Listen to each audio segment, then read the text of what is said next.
What's going on, everyone? This is Mitch. Hope you guys have been having a great Monday. I got you an update on what is going on about our potential pattern change down the road. Down the road, really talking about this weekend. So not really far down the road, but I am starting to eyeball a time frame where the pattern can really switch up on us and introduce the potential for some severe weather episodes. What day, how severe? Of course, we don't know all them details, but we can really start to talk about a time frame to watch for a pattern that becomes a little bit more aggressive. And right now, it's just kind of chilling. There's kind of a little bit of a zonal flow in place, and there's just not a whole lot going on. We really need that break. But so that's what we're going to do is we're going to break down what we do know. If you guys have not subscribed, definitely consider doing that. Like the video if you like it.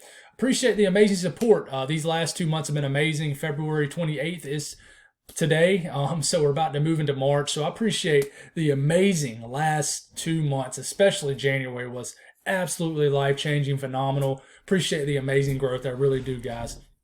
So if you guys got anything I can pray about, please put in the comments below. Of course, it gives me an opportunity to pray over them. It gives others an opportunity to do so too. So let's take advantage of that and look out for one another here. So let's check out the Storm Prediction Center. So really, there's nothing going on between really now and day 8. So let's see if we can freeze this here. So this is day 4. So this is really Thursday and a Friday morning. Nothing going on. Potential too low. Day 5. This is Friday and a Saturday morning. Potential too low. We start to get into day 6. Saturday into Sunday morning. It says predictability too low. So that says there is something to watch. And if you read down here in the discussion down here, it's talking about the potential for an upper trough to watch to eject itself basically across the middle of the country. With it, will eject moist air into these states right in here, Missouri, Arkansas, Louisiana. Low-level jet will probably form, and then a little bit of convective energy reaching maybe 500 to 1,000 joules per kilogram. Wherever all this kind of sets up, that's what we watch for severe weather. But day 7, same situation, Sunday into Monday morning, predictability too low, and day 8, predictability too low. So we'll have to see if a 15% risk pops up sometime, but let's talk about what's going on and what is causing the potential for severe weather here in the future. So we're going to start this off by around Thursday morning. You got a big-time mid-level ridge soaring into the middle part of the country and areas of the western part of the countries here. You still have troughing here in the northeast, but this gets on out the way, and then in general, you get a big-time ridge over the whole entire eastern U.S., and then you have troughing that starts to show up across the western U.S. With it, the pattern's going to pretty much set up like this. So you're going to get above average temperatures as you're getting really into the latter part of the week for the entire eastern U.S. into the weekend. It's going to be a very warm weekend across portions of the southeast. Even up into the eastern U.S., just in general, the northeast, you're going to be above average temperatures are going to settle in for this portion of the country.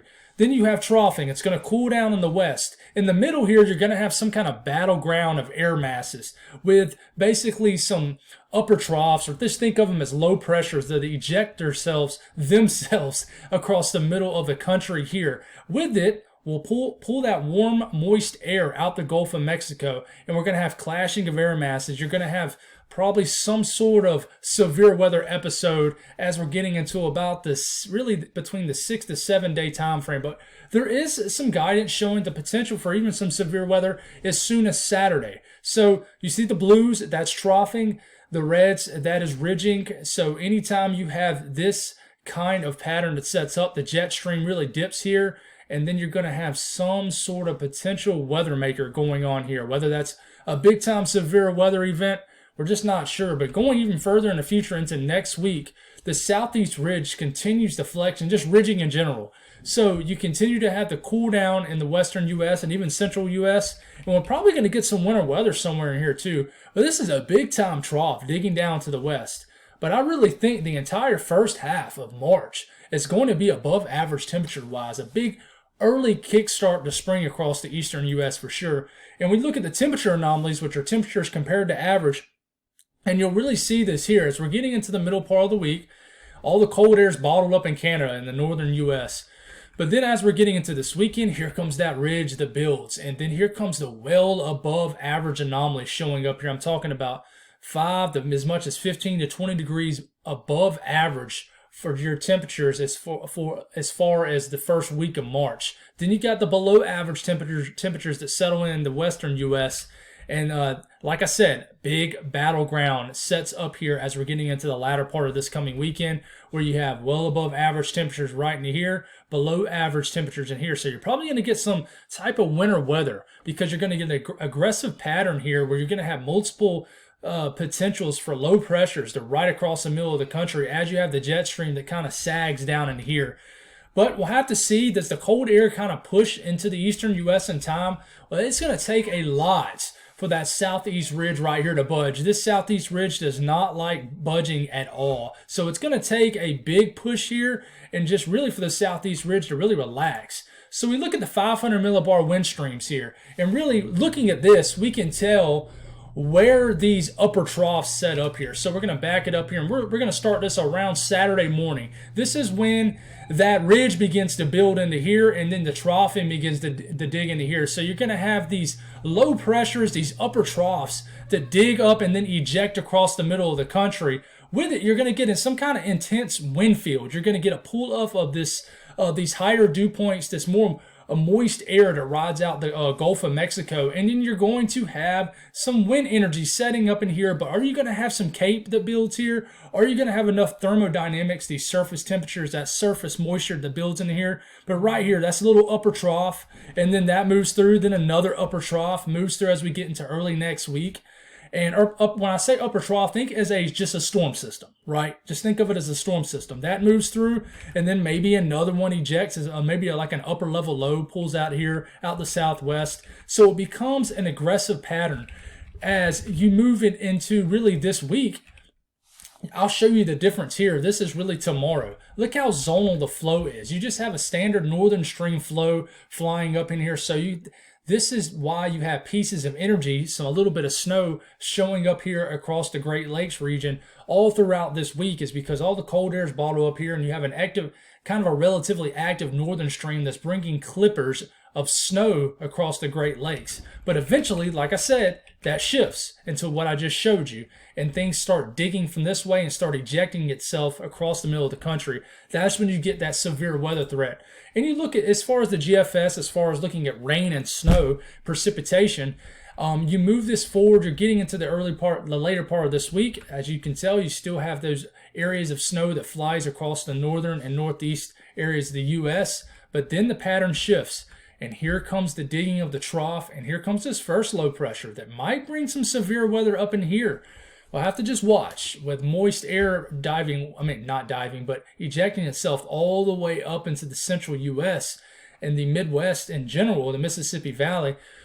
Maybe some storm coverage here, but is there going to be enough cape to really fire up any kind of storm potential here? But this could be a big winter storm for the Dakotas, for the upper Midwest. We'll have to watch that. And then the cold front in general begins to sag more east or southeast, and then maybe another low pressure develops. Not just severe weather, but heavy rain is a big threat with this too. But this is getting into the latter part of the weekend, into early next week. Another low pressure forms. Watch for severe weather at the tail end of this, as you have moist air riding out the Gulf. But then, in general, if we were to take 186 hours out as if it was serious, the flow kind of flattens out, if you will. It doesn't get as kind of aggressive as far as digging out in the southwest. So if that happens, then you kind of lose that severe weather look to this. But we certainly have to watch, because this is pretty far out, and we just don't know anything concrete this far out. But it still shows an active pattern. You know, you get 210 hours out, which is completely unreliable. March 9th, you see a big-time winter storm for portions of the Mid-Atlantic and Northeast. So it wants to tell you, hey, winter's not over despite what you're seeing. But this is just one operational one. You look at dew points. Dew points are a big indicator of trying to figure out if there's going to be any kind of severe weather. You really need dew points above 60 degrees. So these are dew points, not temperatures. We keep this going, pretty dry, stable air across the entire eastern U.S., right? But as we're getting into the latter part of the week, here comes the moist air building. Dew points getting into the 50s, the 60s, all the way up into the central U.S. and the south central U.S. You got dew points climbing here. And with it, you're going to have a tight gradient of air masses, meaning moist air and dry air fighting against each other. And normally when you have that, it's telling us that there's some kind of boundary right here which is probably telling us the jet is digging here. You're going to have low pressures shooting across here, and you're going to have somewhat of a moist flow for March standards. This is a good bit of moist air getting all the way up into areas of the Ohio Valley and the central U.S. in general. So you have this rounds of moisture that flow up into the south central U.S. and then into the southeast and deep south, and we have to watch for severe weather. But the latest GFS really isn't quite as aggressive with any kind of severe weather look. We're really not in the time frame where we can just bounce back and forth between the Euro and GFS. We're not going to do all that. I'm just going to focus on one model in general and kind of look at what we're seeing here. But this is the low-level jet, the 850 winds. That's winds about 6,000 feet up in the air, and you can see it. Watch in the middle of the country as we get into the weekend. You can tell that the pattern gets more aggressive. Here comes that first system. See that little bit of a low-level jet that pops up here, pushing 40 to 50 knots. Is there enough moist air? Is there enough CAPE? Maybe can you get any CAPE values reaching over 500 joules per kilogram up in this range? Can you get enough for storm development right into here? This will be the first area to watch, I think. Maybe Missouri, maybe even as far north as Iowa, as far south as Arkansas. Watch Saturday, maybe some severe weather. It's just something to watch now. We don't really have a geographical place nailed down as far as who's going to see severe weather. But getting into Saturday evening, I mean, you have a pretty stout low-level wind field setting up here. A lot of wind energy, just something to watch for now. And I mean, look at all that. But at this point, the thermodynamics up in this range are probably not good enough for any kind of big severe weather outbreak in the Ohio Valley. But here it comes. Here comes another low-level jet shooting across here. So I'm just showing you in general. So you got low pressures popping up here with a pretty aggressive pattern setting up here in general. But you look at the CAPE. I really will start this for Friday afternoon. Look, as we're getting into overnight Friday and Saturday, that CAPE, convective energy, think of this as storm juice you need to fire up the atmosphere for thunderstorm development. You got CAPE reaching all the way into southern Minnesota. So watch out with the low pressure right here. This looks kind of funky, but you're going to have moist air right in here. So watch out Saturday afternoon and evening for severe weather across the states that I just mentioned a couple minutes ago. And then that moves through. More CAPE continues to build as you basically, like I said, have that differences in air masses here, and you have these low pressures that are pulling this convective energy up and more north. And just watch around the south, the deep south. You got CAPE values reaching over 1,000 per the latest GFS as we get into early next week. So maybe early next week is a time frame to watch for the deep south for severe weather as the jet stream, basically the cold front, starts to sag a little more east, therefore putting areas of the central U.S. in a more stable air mass, and then really enhancing that rich surface moisture across the southeast that might be more practical for more severe weather here. But really looking forward here as far as temperatures. Very warm. So we're getting into this coming week, Thursday, 70s. Beautiful weather across the southern U.S. But you can tell all the cold air is bottled up to the north. You know, it's a pretty relaxed flow, nothing too crazy. And then we're getting into Friday, very warm temperatures all the way up into Nebraska. Then we're getting into Saturday, warm temperatures all the way into the Ohio Valley. Might be a nice weekend there. And then we're getting into Sunday. Then you start to watch for this boundary to move a little southeast and areas start to cool back down. But it really looks very warm across the southeast and southern U.S.